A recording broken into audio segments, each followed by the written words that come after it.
was actually really looking forward to doing this video today because I actually had an opportunity to record in a customer's home. So I'm actually here covering one of my staff members who's on holiday, and I was just realising it's the first time in ages where I've got two cleans that I need to do today.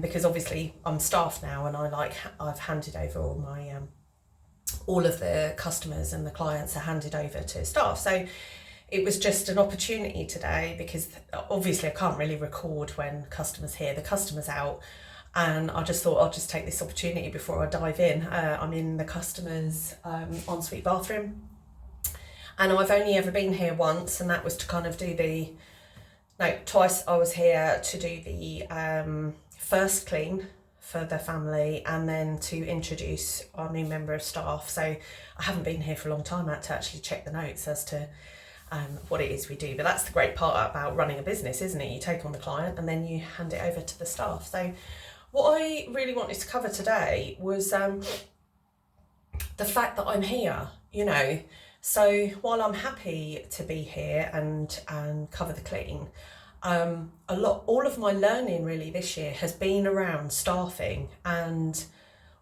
how that actually works in real time. Because when I've looked on YouTube for help and advice around how to staff my business, there's very kind of overarching principles, about how to make sure your member of staff's happy, make sure they feel rewarded. That it's kind of a generic overview of how to keep someone happy to be able to keep them in your business. And actually, I had ticked all those boxes. I had made sure that I had done all those things. But I was then realising some really, really important nuances that aren't discussed around, especially in the UK, around staffing your business, especially a service business, which is kind of like a low barrier to entry. Let's face it, it's kind of quite a low skill set piece of work to join a cleaning company and to clean, because you can basically train in a couple of weeks to do it. So the key things that I've learned this year, where there's been a massive, massive impact on my business, is that I thought, right, cleaning's really hard work. What I want to do is make sure that I am paying really well. I wanted to get above the noise in terms of the pay scale to try and get really good quality people. So that was my strategy. In essence, you would imagine, okay, you pay, money talks. I thought that was the most important thing. And then what I was discovering is that I lack knowledge around what's actually really happening in the workplace for people that are on, lower incomes and stuff like that. And that is that my job, so I'd created my job as a freelance job, X per hour, I was like, yeah, I'm paying really high, I'm going to get really good quality people. And then I was like, I'm not getting really good quality people. Well, I have some actually, and this is what I'm going to thrash out in this video. I actually took on some girls that both left. They were fine. This work is perfect for mums. You just do 2 residential cleans in the day. You start after you've dropped the kids off at school. You finish before you pick the kids up from school. And I was like, I am going to be providing jobs for not just mums, but, parents. It's available for parents, but in the main I'm getting mums, aren't I, for this type of work. But they dropped off. Both of these girls, they started at the same time and they both quit at the same time. And I'm like, what is going on here? What is going on? Anyway, cut to about a month ago, my next member of staff that I took on did the same thing, where she quit. And she said, due to change of circumstances and whatever, sorry, I need to get drunk. Due to change of circumstances, I need to give him my notice. And I'm like, what on earth is going on here? Anyway, fortunately, this member of staff, I built up a really good relationship with her, and I rang her and I said, what on earth, what's happening? Because I'm like, why are these people all dropping off at the same time?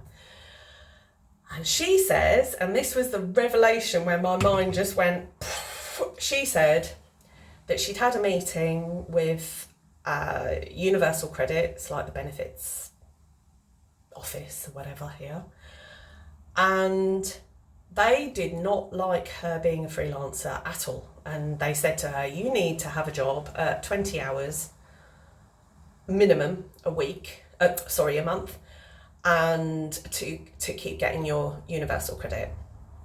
And she said, so I'm not going to be able to do your job. And I was like, hang on a minute, I want you to, because I spent all that time training her. She was great. She was like, I wanted to keep her on. And I said, leave it with me. I'm going to sort this out.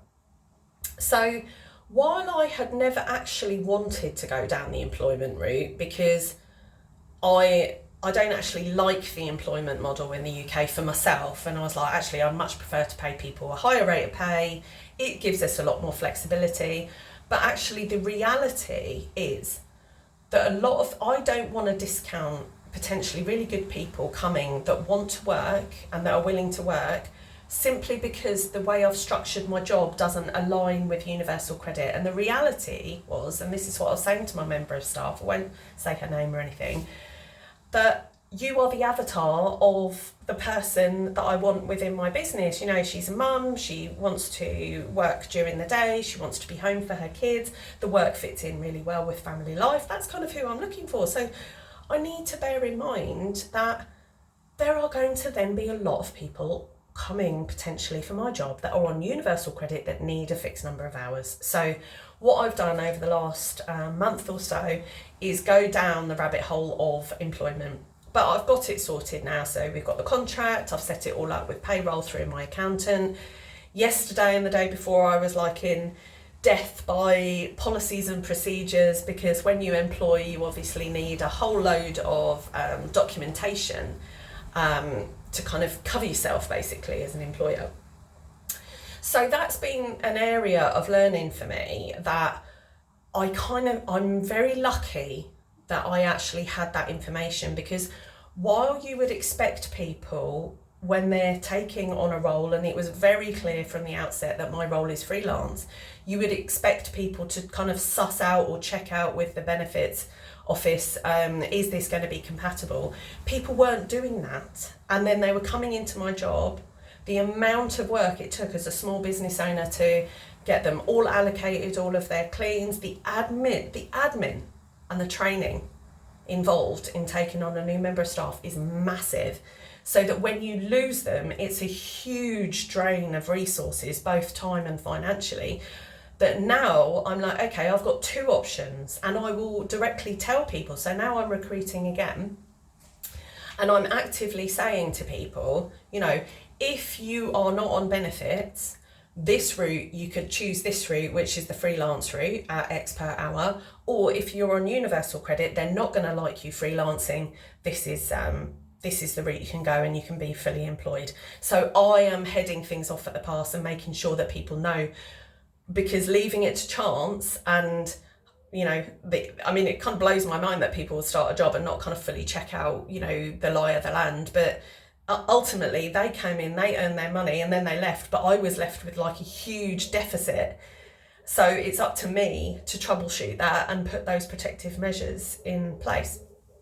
So that is one of the biggest boom learning points of course, it never even occurred to me. I'm not on benefits. I don't understand the benefit system.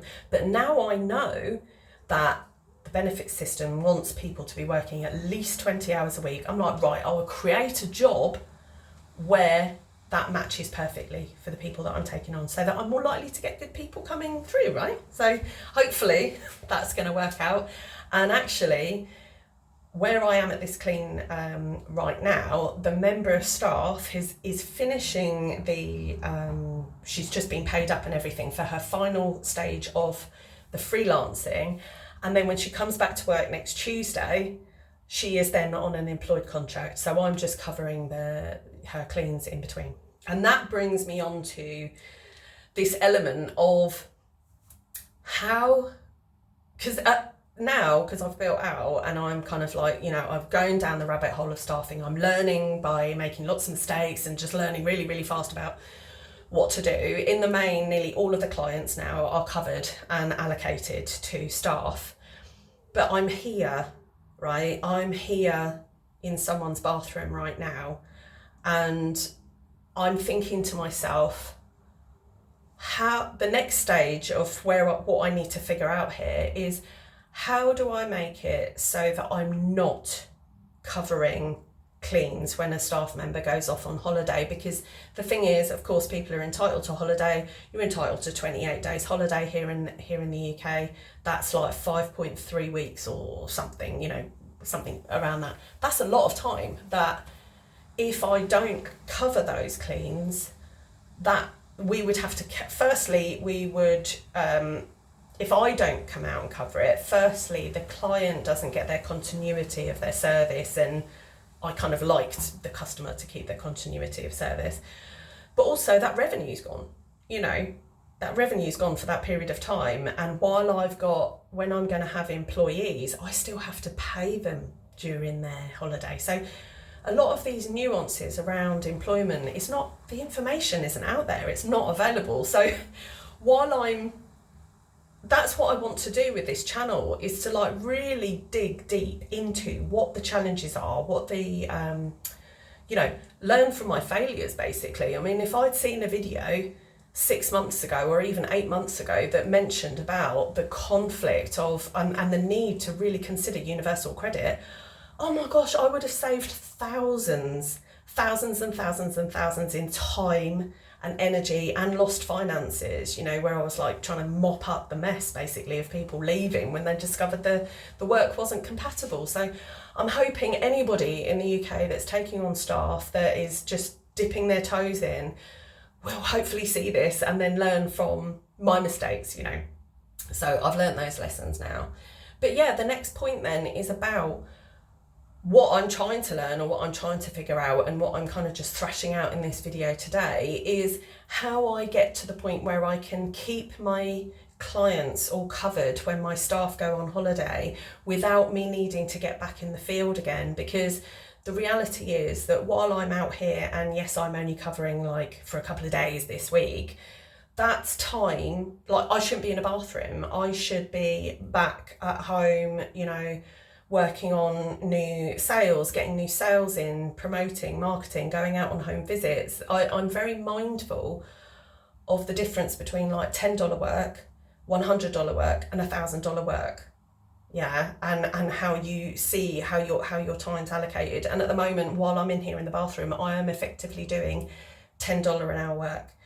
So my next challenge after I've staffed, because now I'm learning the details, everything more about staffing, even though I've had staff on for a year, but they're freelancers, is this element of how do I keep the continuity when they're on holiday? So I don't actually have the answer, hence why I'm here. But that is what I'm hoping to thrash out. And so I'm mindful of this, and that I want to make another video later on when I have actually worked out, because obviously I'm vlogging here, and this is I'm not giving all the answers. I am actually just vlogging my journey and almost cataloguing in a way for myself, what are the issues? What is it that I need to tackle? What are the things that I need to troubleshoot and sort out? And this year really staffing has been the biggest one, because from all of my past experience, I've got a lot of experience in all the other areas where it's kind of come together quite nicely and quite neatly, and it's you can really see my lack of experience is in staffing, and funnily enough, that's where all my problems have been. So I'm just learning, and now I'm mindful, because I've been chatting on here for nearly 15 minutes, that I actually have to crack on, and I have to get this house clean. But fortunately, I've only got 2 part cleans today. But I'm going to crack on anyway, and I shall catch up with you soon.